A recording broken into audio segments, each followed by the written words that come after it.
In Barbie Land, every night's girls' night. Every foot is shaped perfectly to fit a heel, and every woman beams. That she accepts her Nobel or runs for office? And yet, the second Margot Robbie's titular character notices one speck of cellulite and one cold shower, she's brought down, crushed by a perfectionistic impulse so strong that anything less than ideal forces her to fall flat on her back. It's because perfectionism is stupid. It feels like a safety net guiding to your goals, but it really fails at its task. Instead, it traps you in a cycle in which each one of your successes only increases your sense of failure until you're forced to fall short because you're so burnt out, you can't keep going forward. Now, our society often chooses to see its positive, productive side and ignore its darker underbelly, and our generation has taken that dangerously to heart. According to a study from the American Psychological Association's Andrew Cron and Thomas Hill, they explained that between 1989 and 2016, self-oriented perfectionism increased 10%, socially other-oriented 33%, and socially prescribed 16%. Our existences have become so curated and maximized for productivity that we're running ourselves ragged. So today I'd like to walk us through this perfectionism epidemic. I will lay out how our college application process and the rise of social media has given our generation an even more hyper-perfectionistic culture than past, already workaholic US generations. And I'll link this to the inevitable burnout of our generation as a whole. Yes, you, me, us, we, who have been increasingly defined by our ability to play the long game with world issues. And finally, I will explain how fundamentally changing our college process and the rhetoric around it, as well as how society conceptualizes social media, is the first step towards change. Now, over the course of high school, I've had friends say things like, I have to get at least a 1580 on the SAT. Or, oh yeah, I started debate when I was super young, so now I have to do it so I get into a good college. Let's hope these poor anxious kids don't end up in a doll-like coma bemoaning the fall of Barbie Land, because contrary to popular belief, you can't pull a Rory Gilmore and get into 3 Ivies without so much as a sleepless night. Now, the American Psychological Association explains that perfectionism is mostly driven by our rising meritocracy and its effect on college and the rise of social media. Now, in this meritocracy, we think of college today the way that settlers spoke of the West. Gateway to opportunity. So one of the reasons why my old debate coach applied to, wait for it, 28 colleges. And as upper income students destroy themselves over a ridiculous number of applications, lower income students get crowded out in the flood of applications and everyone's anxiety spikes. My friends and I play that short-term game of who can get that acceptance letter, that promotion, with the cost being early burnout. Now, the second cause listed, social media. A lesson in short-term gains, if ever there was one. With the existence of beauty filters and face and body tuning, it's like we all admit it's a facade, but we'll do anything for a like right now. According to the American Boys and Girls Club Association in 2018, 30% of girls self-report having downloaded some sort of technology to filter their images by the age of 13. I often am so used to these images at this point that I don't recognize how insane they are until a parent walks past and points out that they're not real. Influencers on social media today pretend that what is in fact curated snapshots is the way that they walk through the world. That's like holding yourself to the standard of existing the way that a beautiful Renaissance painting looks. And burnout is quick on the heels of that unrealistic expectation. Now, the question that nobody seems to be asking or answering is, what happens when a generation of kids' hard work and competition today turns into debilitating mental health issues and burnout tomorrow? So in this capitalistic mad rush to college process, we have been instructed to be perfect. But for all of us Gen Zers, it's also up to us to fight climate change, prepare for the future of epidemiology and infectious diseases, and destroy entire systems.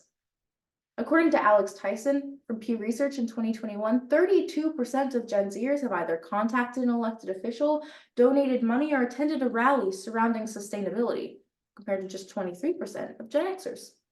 Now, I think we could probably all agree that social change doesn't happen in a day, or a year, or a decade, which means that burnout and radical change can't coexist. So perfectionism and radical change can't coexist, and yet these are the poles that we are being yanked between every day. Inherently, perfectionism will never allow us to find radical social change because it further marginalizes historically targeted groups. After all, perfectionism is for the Barbies, not the Kens. As Janelle Raimundo from UVM explains in 2021, Black students, especially those in honors colleges, often feel, quote, pressured to be perfect as they face the expectation to act as representations of their Black peers and models for their race. As representations of their race and models for their Black peers. Perfectionism is also sexist. According to a recent study from Girl Guiding UK, she explains that a quarter of girls aged 7 to 10 report feeling pressured to be perfect. Yes, lower school, a time of recess, juice boxes, and apparently crushing self-doubt. In other words, our society sets us up to not be able to actually engage with our world, and then it actually marginalizes the exact same communities that said social change should revolve around. Social media hides these effects. It's basically the shiny, happy Mattel CEO hiding the plastic box meant to trap Barbie. Now, Anna Kaminsky from Advanced Psychology Services explains in 2016 that social media doesn't just increase mental health issues and burnout, it actually hides their effects underneath a shiny veneer. I'll give you an example. How many times when you were younger did your parents say, oh yes, that girl with flawless skin and so many friends, that's not real? No, that's just social media. And that reassurance might have been really reassuring at the time, but it's actually pretty disturbing because it means that social media allows us to hide the fear, anxiety, depression that perfectionist culture causes. Our obsession with perfectionism only increases, and then our ability to engage with and fight the systems of our world decreases. According to the Computers and Human Behavior Report's Nina Herron, she explains that social media increases what is called a telephobia. It's a big word that basically means intolerance to imperfection. So if we want to be the generation that radically changes the politics, social structure, and environment of our world, and not a generation of burnt out Barbie dolls, we have to see perfectionism as inherently destructive. And that starts by making sure our kids don't learn it from the beginning. In 2019, CNN explained that low college acceptance rates are due largely to the fact that students are applying to so many colleges and only the top colleges via the Common App. Now, having a number of options is great. I can tell you, I'm going through it myself. But applying everywhere and only the places that look good isn't. It fuels problematic money-making institutions and it creates an unrealistic expectation. Informing students of the values of non-Ivies and, placing limits on the number of places they can apply could help break this cycle. And it's important for teachers as well to focus on asking students what they want to do, what they want their path to look like, rather than forcing them down a path they think everyone should take. As for social media, it's become a space for aspirational content over community. In his 2019 TED Talk, Eli Pariser imagines what would happen if social media companies imagine social media spaces as actual physical spaces. And in a physical space, a community, so to speak, the good of the group is listened to, children are protected, and we see each other's flaws as well as just successes. Beauty filters shouldn't be an option. Companies should be required to make algorithmic decisions transparent to viewers, as Chris Fox from the BBC suggests in 2020. There needs to be regulation cracking down on content that actively and unapologetically fuels eating disorders. What if, instead of caring more about a vague idea of free speech than the 7 billion people on this planet, we thought of social media as a space that needs regulation to resemble a healthy community? But all of this, it's not just on our institutions or our governments, it's on us.